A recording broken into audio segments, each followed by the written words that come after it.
Numbers chapter 22. Then the children of Israel moved and camped in the plains of Moab on the side of the Jordan across from Jericho. Now Balak the son of Zippor saw all that Israel had done to the Amorites, and Moab was exceedingly afraid of the people, because they were many, and Moab was sick with dread because of the children of Israel. So Moab said to the elders of Midian, Now this company will lick up everything around us as an ox licks up the grass of the field. And Balak the son of Zippor was king of the Moabites at that time. Then he sent messengers to Balaam the son of Beor at Pethor, which is near the river, in the land of the sons of his people, to call him, saying, Look, a people has come from Egypt. See, they cover the face of the earth, and are settling next to me. Therefore, please come at once, curse this people for me, for they are too mighty for me. Perhaps I shall be able to defeat them and drive them out of the land. For I know that he whom you bless is blessed, and he whom you curse is cursed. So the elders of Moab and the elders of Midian departed with a diviner's fee in their hand, and they came to Balaam and spoke to him the words of Balak. And he said to them, Lodge here tonight, and I will bring back word to you, as the Lord speaks to me. So the princes of Moab stayed with Balaam. Then God came to Balaam and said, Who are these men with you? So Balaam said to God, Balak the son of Zippor, king of Moab, has sent to me, saying, Look, a people has come out of Egypt, and they cover the face of the earth. Come now, curse them for me. Perhaps I shall be able to overpower them and drive them out. And God said to Balaam, You shall not go with them. You shall not curse the people, for they are blessed. So Balaam rose in the morning and said to the princes of Balak, Go back to your land, for the Lord has refused to give me permission to go with you. And the princes of Moab rose and went to Balak and said, Balaam refuses to come with us. Then Balak again sent princes, more numerous and more honorable than they. And they came to Balaam and said to him, Thus says Balak the son of Zippor, Please let nothing hinder you from coming to me. For I will certainly honor you greatly, and I will do whatever you say to me. Therefore please come, curse this people for me. Then Balaam answered and said to the servants of Balak, Though Balak were to give me his house full of silver and gold, I could not go beyond the word of the Lord my God, to do less or more.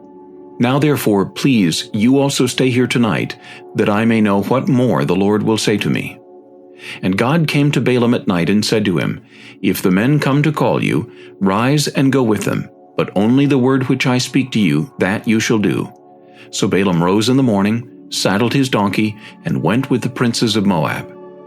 Then God's anger was aroused because he went, and the angel of the Lord took his stand in the way as an adversary against him, and he was riding on his donkey, and his 2 servants were with him.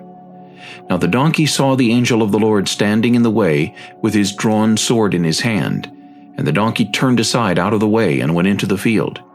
So Balaam struck the donkey to turn her back onto the road. Then the angel of the Lord stood in a narrow path between the vineyards, with a wall on this side and a wall on that side.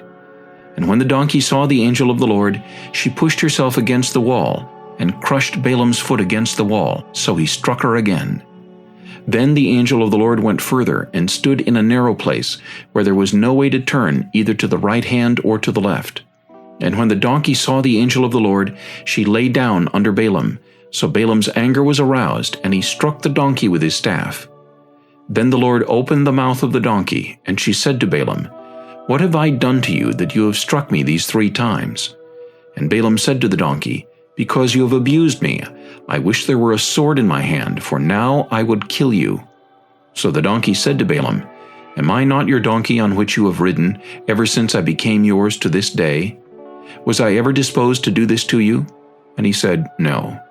Then the Lord opened Balaam's eyes, and he saw the angel of the Lord standing in the way with his drawn sword in his hand. And he bowed his head and fell flat on his face. And the angel of the Lord said to him, Why have you struck your donkey these 3 times? Behold, I have come out to stand against you, because your way is perverse before me. The donkey saw me and turned aside from me these 3 times. If she had not turned aside from me, surely I would also have killed you by now and let her live. And Balaam said to the angel of the Lord, I have sinned, for I did not know you stood in the way against me. Now therefore, if it displeases you, I will turn back. Then the angel of the Lord said to Balaam, Go with the men, but only the word that I speak to you, that you shall speak. So Balaam went with the princes of Balak. Now when Balak heard that Balaam was coming, he went out to meet him at the city of Moab, which is on the border at the Arnon, the boundary of the territory. Then Balak said to Balaam, Did I not earnestly send to you calling for you? Why did you not come to me? Am I not able to honor you? And Balaam said to Balak, Look, I have come to you. Now, have I any power at all to say anything? The word that God puts in my mouth, that I must speak. So Balaam went with Balak, and they came to Kirjath-Huzoth. Then Balak offered oxen and sheep, and he sent some to Balaam and to the princes who were with him. So it was the next day that Balak took Balaam and brought him up to the high places of Baal, that from there he might observe the extent of the people.